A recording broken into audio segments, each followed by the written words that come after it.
का मतलब उनका स्वयं का विचार है, उसका सरकार से कोई लेना सरकार की तरफ से हम चेताना भी चाहते हैं सरकार को कि बहुजन समाज को इतना कमजोर ना समझे। हम लोग जो है अगर मजबूती में आएंगे, अपने उसमें आएंगे, तो हम लोग क्या है 2 अप्रैल दोहराने की भी क्षमता रखते हैं। हरिद्वार की जो 90% जनता है उस तक जो आपको पहुंचाने का काम करा है, उसको फलीभूत करने का काम करिए, मुद्दों के माध्यम से उसकी बातों को रखिए। जो भी समस्याएं हरिद्वार की आम जनता की हैं उनको उठाने का आप कार्य करिए विधानसभा में, क्योंकि दलितों की ताकत अब पूरे देश में, बहुजनों की ताकत पूरे देश में आप देखी जाती है।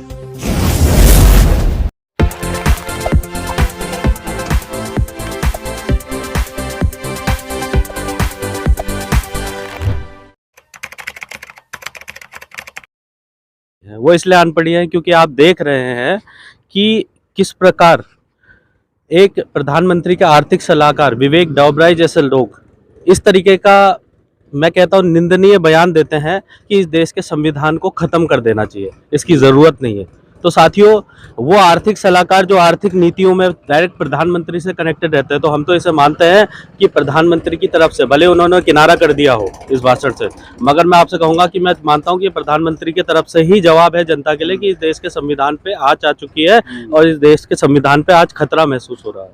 अध्यक्ष जी, आप पीएमओ की तरफ से जब बयान आया है कि ये विवेक देबराय जी का स्वयं का विवेक का मतलब उनका स्वयं का विचार है, उसका सरकार से कोई लेना देना नहीं है, क्या कुछ कहेंगे? क्या मानसिकता है सरकार की इसको लेकर?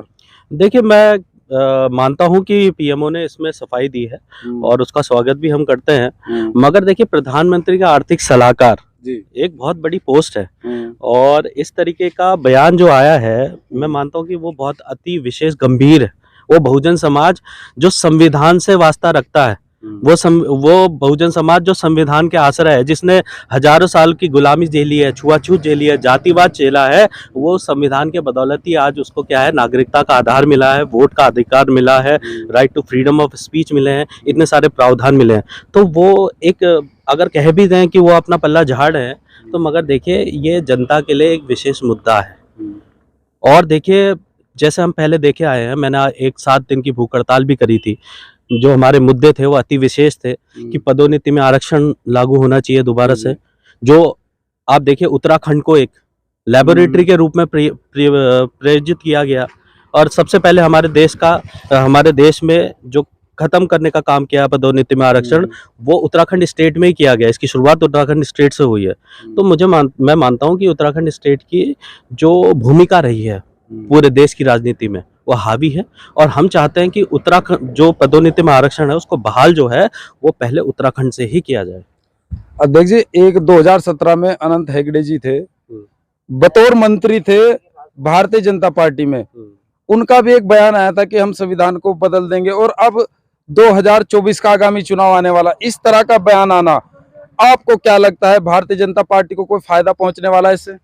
नहीं, देखिए, भारतीय जनता पार्टी जो है वो फाड़ करने की राजनीति करती है, वो देश को एकत्रित करने की राजनीति नहीं कर रही। देखिए, वो क्या करना चाहते हैं, वो डिसोल्यूशन करना चाहते हैं, एक तरीके से हम करें कि डाइवर्जन क्रिएट करना चाहते हैं 2 समुदाय के बीच में, हेट्रेट पैदा करना। हमने देखा है कि हेट्रेट करने की राजनीति हावी है आज इस देश में, और इसी के कारण है कि इस तरीके के गैर जिम्मेदाराना जो बयान है वो आज प्रायोजित किए जा रहे हैं, वो सर्कुलेट हो रहे हैं जगह जगह। आप देखिए, आप किसी नेता मंत्री का नहीं देख के आप आम जनता में भी देखिए किस तरीके से व्हाट्सएप ग्रुप जो हैं वो देश में हेट्रेट फैलाने का काम कर रहे हैं। एक देश के, जो मैं कहता हूं ना, एक वातावरण को इस जगह पे ले गए हैं कि it is a boiling point, temperature boiling point में है, और कभी भी मुझे लगता है कि देश की आंच को खतरा हो सकता है इन चीजों से। तो मैं चाहता हूं कि ये लोग भी बाज आए इन चीजों से। मैं अति इन चीजों का खंडन करता हूं, क्योंकि हम लोग भाईचारे और बंधुत्व की पार्टी है। भाईचारे बंधुत्व का एक संगठन है जो भाईचारा बंधुत्व फैला रहा है समाज में। तो ये कुछ विशेष मुद्दे हैं। और आज की जो नई युवा पीढ़ी है, लगातार अगर सोशल मीडिया पे देखें, वो भी कई लोग इस तरह के बयान देते हैं कि वास्तव में संविधान को बदल देने की जो आवश्यकता है, उन लोगों को क्या मैसेज देना चाहेंगे आप? देखिए, भारत का संविधान खुद में इतनी बड़ी चीज है, इतना विकराल संविधान है। बाबा साहब भीमराव अंबेडकर जी, जिन्होंने और उनके जो साथी कलीग्स थे, उन्होंने जो भारत का संविधान बनाया है, उसमें देखिए प्रत्येक विशेष वर्ग के लिए प्रावधान है। अगर ये लोग बात करते हैं आरक्षण की, ईडब्ल्यूएस की 10% आरक्षण आज स्वर्ण लोगों को भी मिला हुआ है, इकोनॉमिक वीकर सेक्शन को भी मिला हुआ है। तो हम आप कैसे कह सकते हैं कि भारत का संविधान आपके लिए भेदभाव कर रहा है? ये तो देखिए, आज एक भाई है जो क्या है, जो पैरालिसिस की स्थिति में रहा है, 5000 सालों से उसको उठना नहीं दिया, वो पैरालिसिस की स्थिति में है, तो कुछ स्पेशल प्रावधानों के जरिए आज उसको उठने का प्रयास किया जा रहा है। ये तो अमेरिका के संविधान में भी रिटर्न है। आप देखिए, साउथ अफ्रीका में भी स्पेशल वो लेके आया, बस उसका आरक्षण, उसका रिजर्वेशन, उसका नाम नहीं है, नाम कुछ दूसरा है। मगर ये इस प्रकार की नीतियां जो है वो पूरे मैं भारत में नहीं कहूँ, पूरे विश्व में चल रही है मेरे भाई। तो आप लोगों ने भाईचारा बंधुत्व का प्रमाण देते हुए आपने अपने जो दलित शोषित जो वंचित समाज है उसके लिए भी देखना पड़ेगा कि उसको भी उठने का मौका मिले। अभी तो 70 साल ही हुए हैं।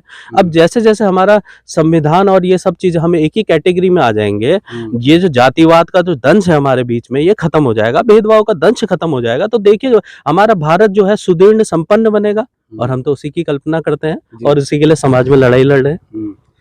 अच्छा अध्यक्ष जी, पूरे देश में आजाद समाज पार्टी संविधान बचाओ यात्रा निकाल रही है। क्या ये आगामी लोकसभा चुनाव का कोई अहम मुद्दा बनने जा रहा है? देखिए, अगर आजाद समाज पार्टी कोई भी चीज करती है और आगामी 2024, सबसे पहले तो मैं कह दूं, ये कोई मुद्दा तो है ही, मुद्दे के साथ साथ ये आज की बर्निंग नीड है। क्योंकि देखिए, संविधान, मैंने आपको पहले भी अभी बताया था इंटरव्यू में कि संविधान की वजह से ही हम हैं। आज इस देश का 85 से 90% समाज जो है, मैं कहूँगा कुछ हो सकते हैं 1-2% कुछ लोग हो सकते हैं जो संविधान का विरोध करते होंगे, मगर मैं कहूँ 99% लोग जो हैं वो संविधान का फेवरेबल कंडीशन मानते हैं। देखिए, सभी आप देखिए, आज भारत के संविधान की वजह से हमारी आर्मी है, सब चीज है, हमारा देश गुलामी नहीं हो सकता अब, हमारे पास इतनी बड़ी आर्मी है। ये किसकी देन है? संविधान की तो देन है।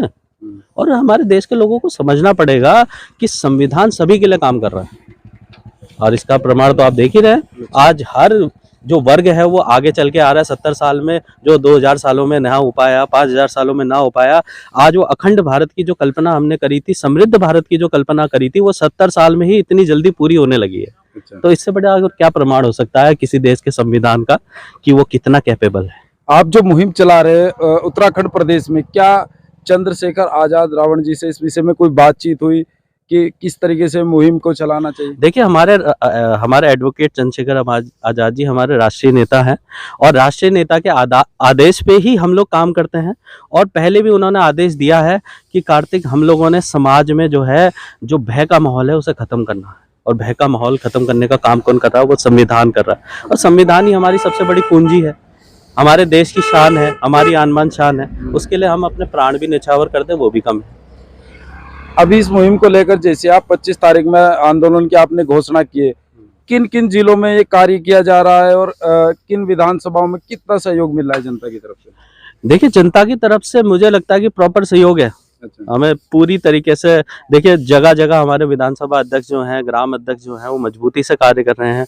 और समाज में हम लोग चाहते हैं कि जो संविधान के प्रोविजंस हैं, उन प्रोविजंस को जो धीरे धीरे खत्म करने का कार्य किया जा रहा है सरकार की तरफ से। हम चेताना भी चाहते हैं सरकार को कि बहुजन समाज को इतना कमजोर ना समझे। हम लोग जो है, अगर मजबूती में आएंगे, अपने उसमें आएंगे, तो हम लोग क्या है, 2 अप्रैल दोहराने की भी क्षमता रखते हैं। मगर आप सभी लोगों से हमारा आग्रह है कि हम लोग शांतिपूर्ण तरीके से अपने जो हमारे प्रावधान है, राइट टू प्रोटेस्ट, उसका प्रयोग करते हुए हम अपने हक अधिकारों की बात आपके सामने रखेंगे। हम आपके दुश्मन नहीं है। हमने आपको वोट देके आपको उस विधानसभा तक पहुंचाया। अब आपका काम है कि उस विधानसभा को फलीभूत करिए कि हरिद्वार की जो 90% जनता है उस तक जो आपको पहुंचाने का काम करा है, उसको फलीभूत करने का काम करिए। मुद्दों के माध्यम से उसकी बातों को रखिए। जो भी समस्याएं हरिद्वार की आम जनता की हैं, उनको उठाने का आप कार्य करिए विधानसभा में, क्योंकि दलितों की ताकत अब पूरे देश में, बहुजनों की ताकत पूरे देश में आप देखी जा रही है।